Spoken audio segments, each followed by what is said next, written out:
Our final speaker this morning is Toastmaster Tom Weiss. Tom Weiss will be sharing an icebreaker speech. The last time Tom gave an icebreaker speech, Toastmasters International was run with workbooks. Pathways did not exist. So Tom thought it was a good time to do his icebreaker once more. So please welcome Toastmaster Tom Weiss.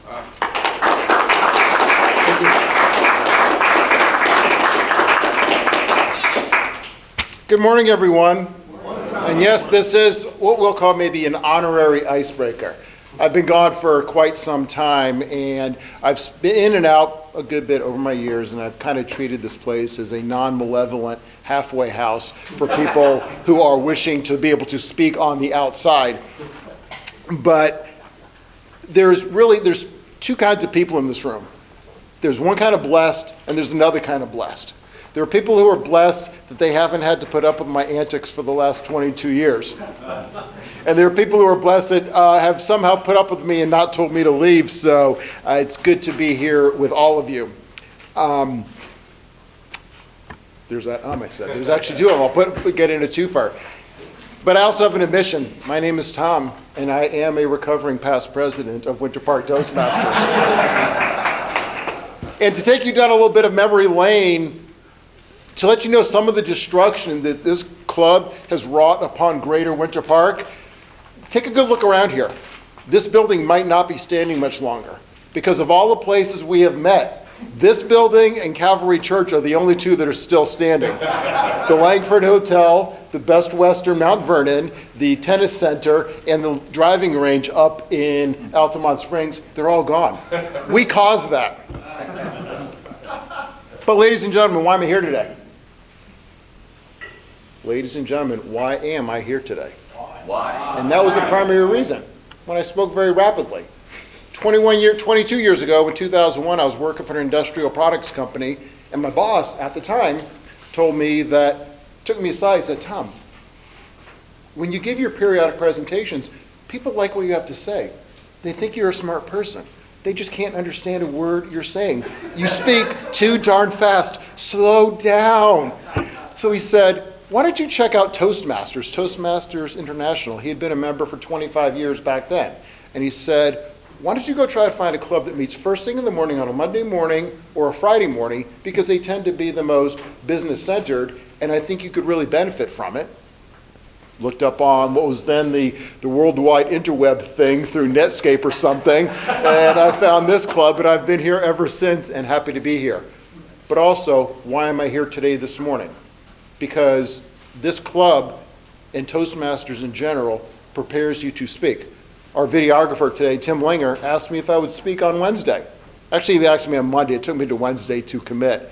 But what this group does, what Toastmasters does, especially for the newcomers and people who haven't been around for a long time, is that it does really prepare you to speak. It prepares you to articulate and try to make sure your words are heard so that everyone in the audience can understand what you're saying. It gets you ready at a moment's notice to be able to give a speech or a table topic or an evaluation. I was given 2 days to prepare. Me, like other people in this room and other people in the group, have been able to do speeches on 30 minutes notice, an hour notice, or very, very short periods of time. And that is really what this club is all about, getting you ready for that moment when you need to speak. And one thing that I found about this club that has really helped me in general is not just speaking in front of people like this, talking on the phone. Because in my head, I think in one speed, and I tend to want to speak at that speed, but people can't understand, and they're not as smart as I am, and they can't understand things as fast as I'm talking them into the phone. So slowing down and articulating, especially on the phone, because I'm on the phone quite a bit, is where I've really gotten some of the best benefit out of this group. But a little bit more about me personally. Until I've been here for what seems like forever, I've been all over.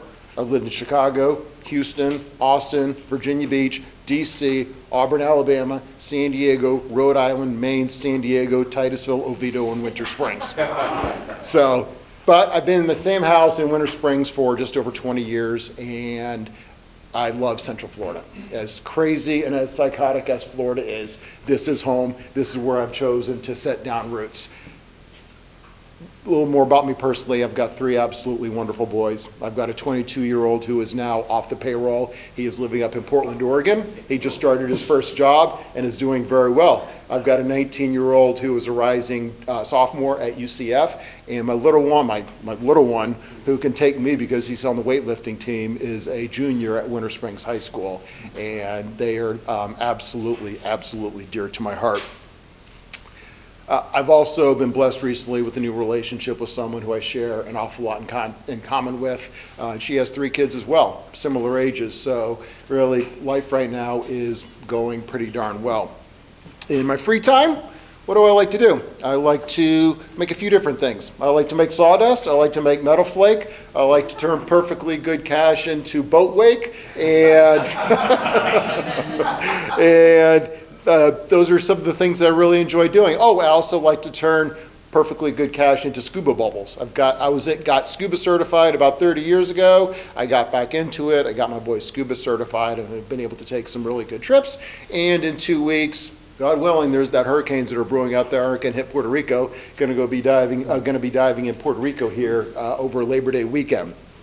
So, professionally, what do I do to generate the needed disposable income to have fun in life? I do industrial sales management. So I tend to spend places in the less luxurious, less glorious places of Florida, like the sugar mills, the power plants, the chemical plants, the water and wastewater plants, and places that aren't exactly Winter Park. But if you like your toilet to work, if you like sugar, if you like soda, if you like the lights coming on, I deal industrial flow systems, valves, flow controls, things that you typically see on pipes. So I've got a team here in Florida that I manage, and it's something I've been doing for quite some time, and I tend to be very geeky at heart, and I like to know how things work. I love being in industrial plants. I abhor wearing jackets and ties. I would much rather be wearing steel-toe boots and be tiptoeing around places where most people don't usually like to frequent. So that's what I do for a living. So that is a little bit about me. My yellow light is on, so I've still got it where I can actually stay within the time limit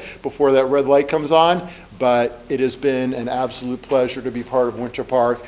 What also really warms my heart is when I see new people come into the group, really embrace it, really improve their ability to speak, because Lord knows, when I got started in this, I could barely get 2 words out edgewise and for them to be able to be understood. So thanks for having me. Thanks for giving me this opportunity, and I look forward to being back a lot more often. Thank you.